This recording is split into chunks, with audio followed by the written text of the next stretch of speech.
All classes में welcome. मैं Satish sir. अंग्रेजों के द्वारा बनाए गए कानून आईपीसी, सीआरपीसी, एविडेंस एक्ट आज तक हम लोग धड़ल्ले उपयोग कर रहे हैं। यह गुलामी का प्रतीक है, क्योंकि अंग्रेजों ने अपने सुख सुविधा अनुसार और अपने फायदा के लिए बनाए थे।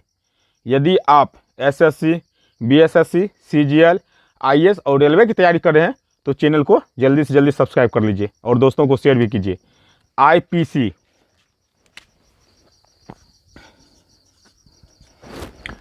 अर्थ होता है इंडियन पेनल कोड, यानी full form Indian penal code, जिसका हिंदी होता है भारतीय दंड संहिता। भारतीय दंड संहिता में 511 धारा थे। 511 धारा थे, लेकिन आईपीसी को अध्यादेश लाकर रिप्लेस कर दिया गया, हटा दिया गया। उसके जगह क्या ले लिया? बीएनएस, यानी कि इसको हटा दिया गया है। इसके जगह पर कौन ले लिया? ये खत्म, ये सही, यानी कि बीएनएस, जिसको कहते हैं भारतीय न्याय संहिता।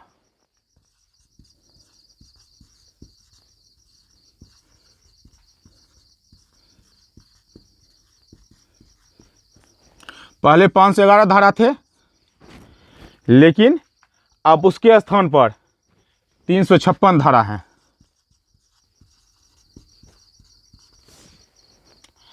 और 175 धारा, यानी कि पुरानी जो 175 धारा थे उसमें सुधार किया गया, यानी परिवर्तन किया गया है। ये सुधार कर दिया गया है और इसके अतिरिक्त 8 नई धारा को जोड़ा गया है।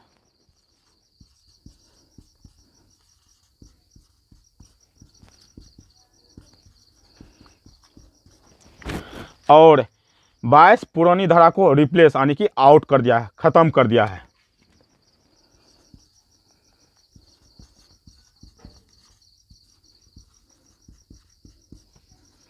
को हटा दिया गया है, यानी कि रिप्लेस।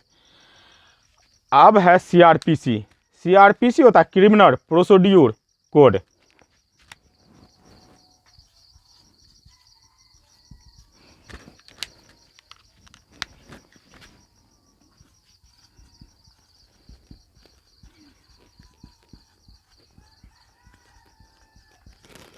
कोड ये 1973 में बना था, 1973 में बना था और 1974 में ये लागू हुआ था। यह है आईपीसी, यानी क्रिमिनल प्रोसीड्यूर कोड। इसमें जो है भारतीय यह आपराधिक कानून है। इसमें भारत में जो अपराध करता है उसको दंड देने का प्रावधान है, यह दंड प्रक्रिया है। और सीआरपीसी की जगह अब ले लिया है बीएनएस। पहले सीआरपीसी में 484 धारा थे, अब इसके जगह ले लिया बीएनएसबी,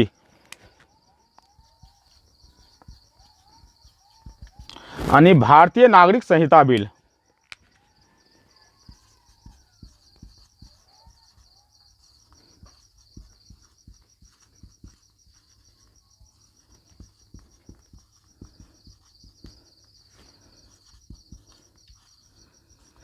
यानी कि ये खत्म, इसके जगह पर ये आ गया, यानी कि रिप्लेस करके सीआरपीसी को रिप्लेस करके बीएनएसबी लाया, यानी भारतीय नागरिक संहिता बिल।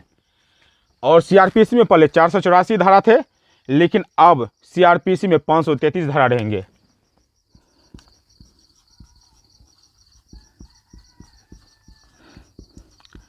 और 160 पुरानी धारा में परिवर्तन किया गया है। 160 जो पुरानी धारा थे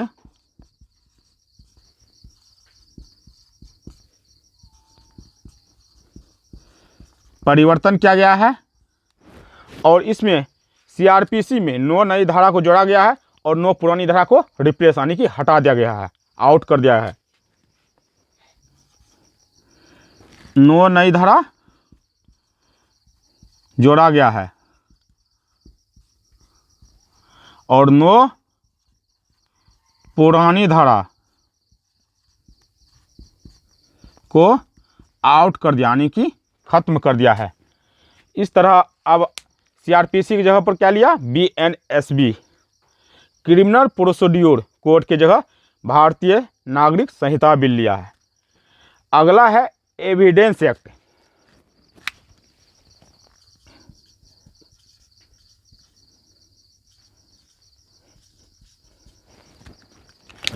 इसका होता है साक्ष्य अधिनियम।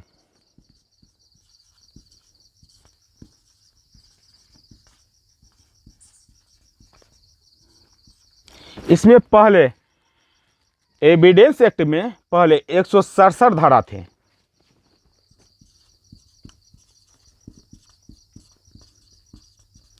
जब कोई व्यक्ति अपराध करता था तो उसे साक्ष्य जो प्रस्तुत करना पड़ता था बचने के लिए, इसी के अंतर्गत यानी एविडेंस एक्ट के अंतर्गत।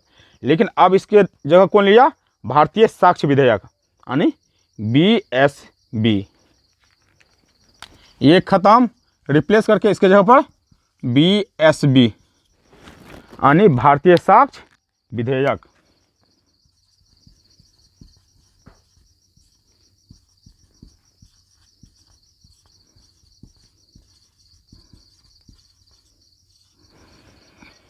इसमें अब सभी प्रक्रिया में वीडियोग्राफी होंगे, साक्ष्य प्रक्रिया में वीडियोग्राफी होंगे। पहले इसमें 167 धारा थे, लेकिन अब इसमें 170 धारा हो गए हैं। और इसमें जो है 23 नई धारा को क्या किया है, हटा दिया गया, यानी कि सुधार किया गया है। 23 पुरानी धारा को सुधार किया गया है, यानी परिवर्तन किया गया है। और एक नई धारा को जोड़ दिया गया है। एविडेंस एक्ट में सिर्फ एक ही धारा जोड़ा है।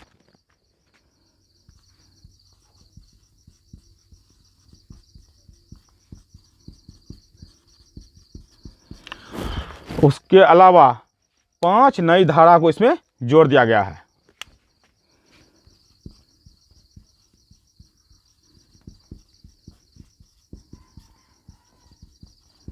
को जोड़ा गया है, यानी कि अंग्रेजों के गुलामी वाले कानून, गुलामी के प्रतीक वाले कानून को हटाकर अब आ गया क्या,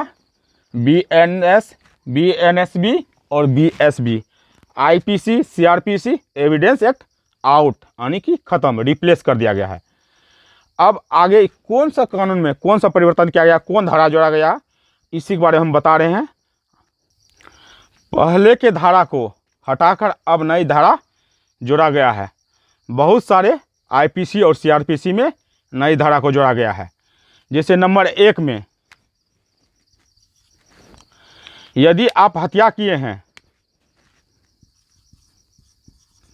यदि अपराध में आप हत्या किए हैं तो पहले 302 धारा लगता था। धारा 302 का प्रयोग होता था। लेकिन अब जो है धारा कौन लगेगा, 302 के जगह अब आएगा 101।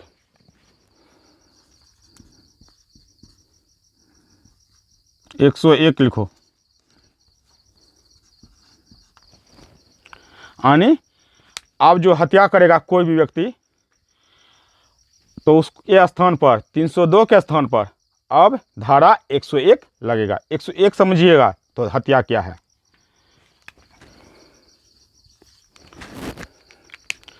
अगर धोखाधड़ी किए हैं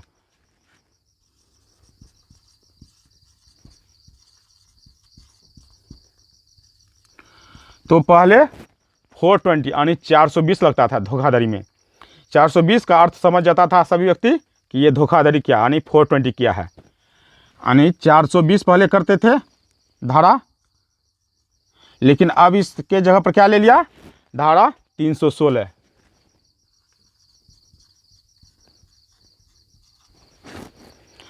यदि आप भीड़ भाड़ में हंगामा कर रहे हैं तो पहले क्या लगता था, 144।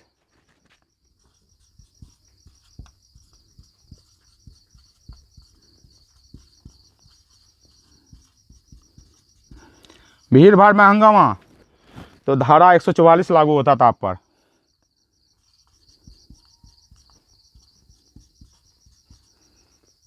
लेकिन अब इसके स्थान पर एक धारा 187 लगेगा, यानी 144 रिप्लेस आउट 187 धारा आपके ऊपर लगेगा अगर भीड़ भाड़ में हंगामा कीजिएगा। और चौथा है, यदि देश के खिलाफ आप षड्यंत्र रच रहे हैं,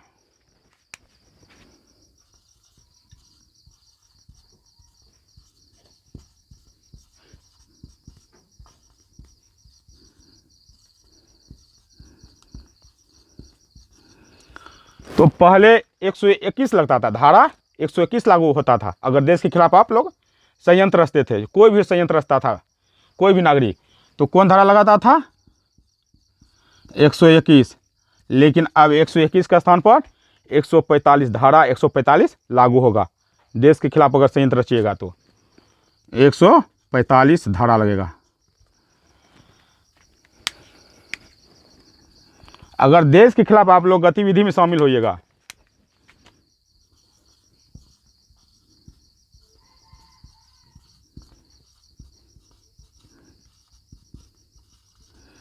यानी देश के खिलाफ गतिविधि खिलाफ में, तो पहले धारा 121 से था लेकिन ए जोड़ दिया गया है, 121 ए। अब लेकिन 121 नहीं लगेगा, 121 ए आउट लग जाएगा। अब धारा 146 यदि देश के खिलाफ अगर गतिविधि में शामिल होइएगा तो। उसके बाद अगर मानहानि होगा, आपके ऊपर कोई मानहानि करेगा, तो पहले दो धारा लगता था, 499 और 500।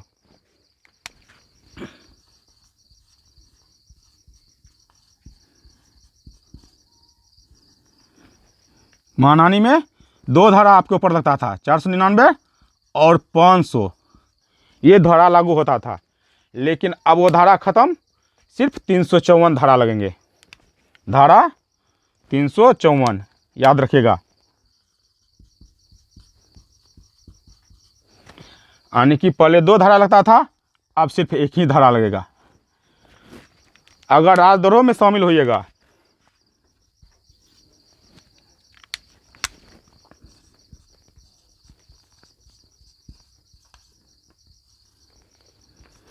पहले राजद्रोह में लगता था 124 ए, 124 ए लगता था, लेकिन अब वो आपके ऊपर लगेगा सिर्फ 100 धारा 150।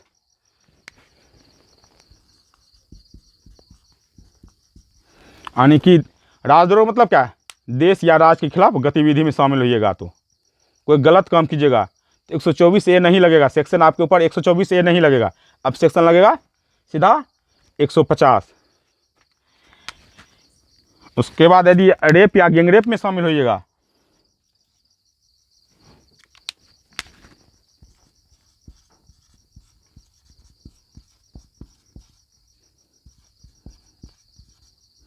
पहले से एक ही धारा लगता था, रेप करो कि गैंगरेप, सिर्फ लगता था 376।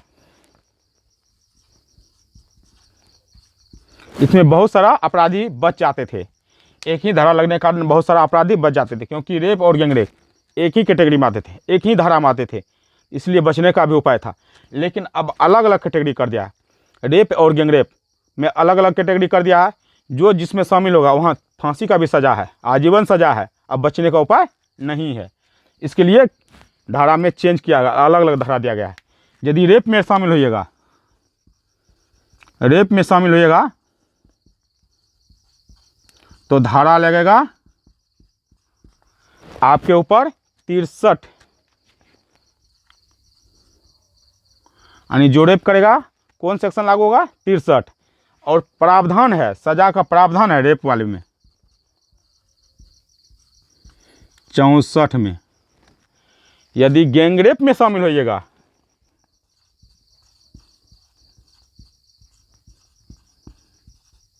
यदि गैंगरेप में अगर शामिल होगा तो धारा 70 लागू होगा आपके ऊपर, तो यानी कि रेप में 63 और गैंगरेप में 70, लेकिन सज़ा 64 ही है दोनों का। और दोनों का अलग अलग सेक्शन बना दिया गया है। यदि धरना प्रदर्शन पर दंगा कीजिएगा, जैसे कि मान लो कोई व्यक्ति धरना प्रदर्शन पर दंगा कर रहा,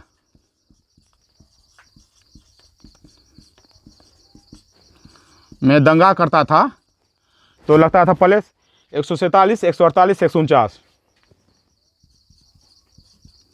148, 149, यानी 147, 148, 149। अब इसके जगह पर एक नया सेक्शन आया है, इसके जगह पर न्यू सेक्शन लगेगा।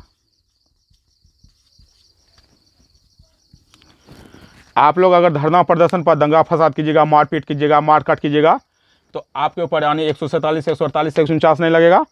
न्यू सेक्शन के अंतर्गत आप लोग उसमें शामिल हो जाएगा, वो धारा लग जाएगा। अगर निषेधाज्ञा का उल्लंघन कीजिएगा,